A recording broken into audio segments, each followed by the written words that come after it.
Hello, lovely people, and welcome back. Now, we are going to see the third and final part of the jellyfish illustration, and today we are going to work with colored pencils, which I truly love. I have already chosen some of the colors that I want to use on this first part, and we have all the watercolor base and the first layers and all the layers now dry and ready to receive the colored pencils. And why am I doing that? For me, as an illustrator and a lover of coloring, I always get some more details and some more texture, and sometimes I can highlight some parts of my drawing with the colored pencils. And that's what we are going to see right now.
As you see, I have already chosen the colors, as I said, so I am working with some shades of blue and greens for the ocean.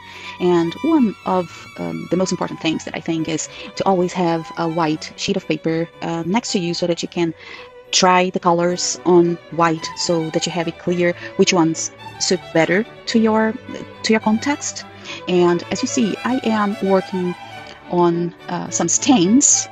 Why? I want to sometimes blend some stains that I don't necessarily like or that I think they are a little bit too strong, so I can use the colored pencils to blend them together with the other layers. So coming from the watercolor, when it goes with these gradients to the other colors, I can use the pencils to make it smoother. On the other hand, I also use the colored pencils to emphasize some of the stains that I like.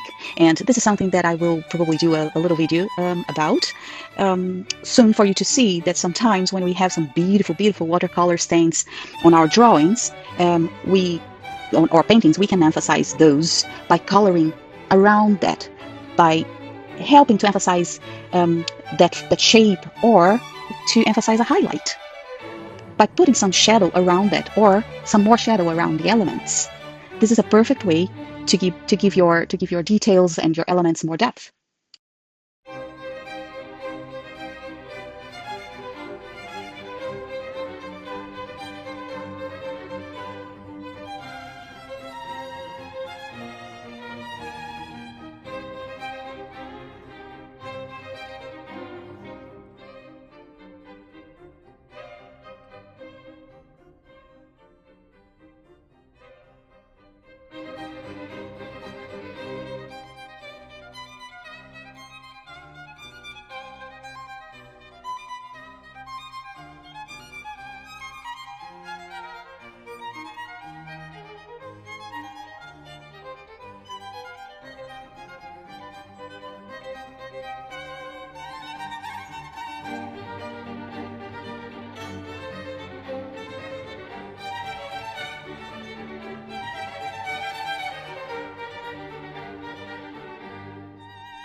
When choosing your pencils, you will see, and especially if you are coloring often, you will see that sometimes for some better details, you need a very, very sharp tip on your pencil. And for that, I am using the sharpener from Kohinoor, which I love. You can also find some of those that are electric, so battery based, and you will see that they get a much more sharpener tip as usual sharpeners. So as you see, I go on it and don't go into the end, otherwise you get very, very, very long tips, and you don't necessarily want that too, because it can break while you are just doing a very little detail. But it's very useful in general. I love that.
On a more realistic drawing, you usually have a reference for the details, or the lights, or the shapes.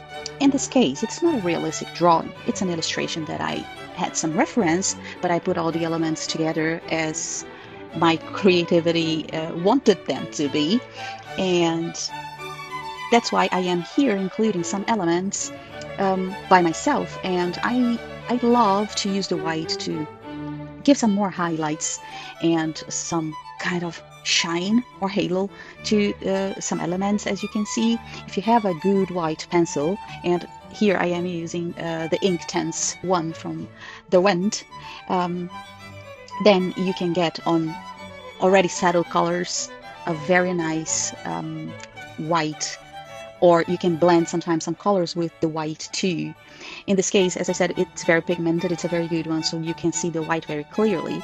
And of course, to emphasize that, I am also using some other colors to give it a contrast of the light and the shadows.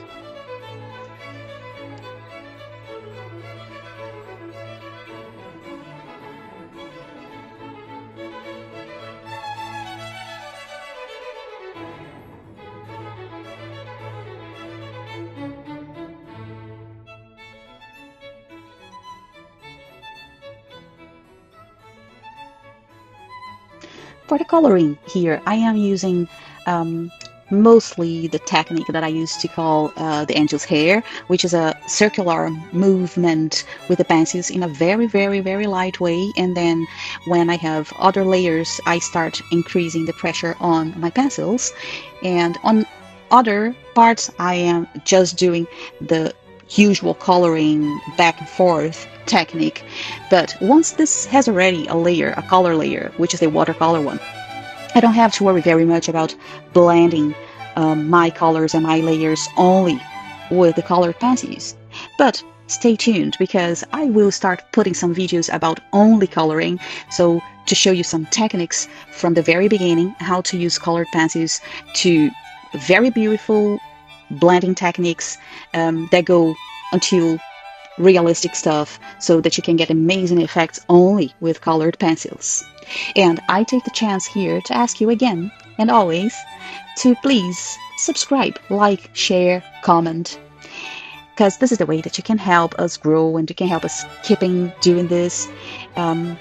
Yes, and I hope you enjoy it, and I hope you learn a little bit. And as always, art is a very, very nice way to relax, so I hope you are relaxing.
Well, lovely people, slowly but surely we are coming to an end.